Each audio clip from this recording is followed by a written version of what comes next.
আচ্ছা, আজকে আপনাদেরকে করে দেখাবো আমের ঝুরি আচার। সেজন্য এখানে আম নিয়ে নিয়েছি। এখন এগুলোকে একটা পিলারের সাহায্যে খোসা ছাড়িয়ে নিচ্ছি। আমগুলোকে ভালোভাবে ধুয়ে একটা গ্রেটারের সাহায্যে গ্রেট করে নেব। দেখতে পাচ্ছেন আমগুলোকে কিরকম চিকন করে গ্রেট করে নিয়েছি।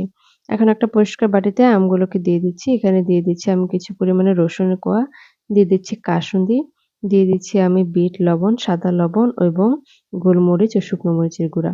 সবগুলো উপকরণকে ভালোভাবে মাখিয়ে নেব।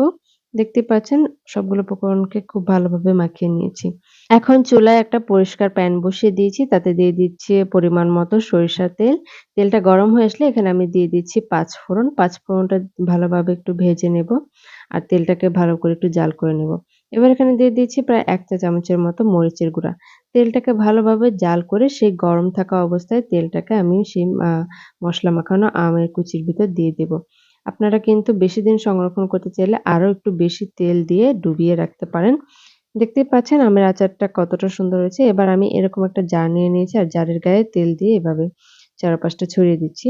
এরপর এই জারটাতে করে আমি এই আচারটা ফ্রিজে সংরক্ষণ করব ১ মাসের মতো। আর আপনারা এর থেকে বেশি সময় সংরক্ষণ করার জন্য আরো একটু বেশি তেল ব্যবহার করবেন। এই আচারটা খিচুড়ির সাথে খেতে কিন্তু অনেক ভালো লাগে। আপনারা কিন্তু চাইলে ডাল ভাতের সাথে এটা খেতে পারেন। তো কেমন লাগলো আজকের রেসিপি?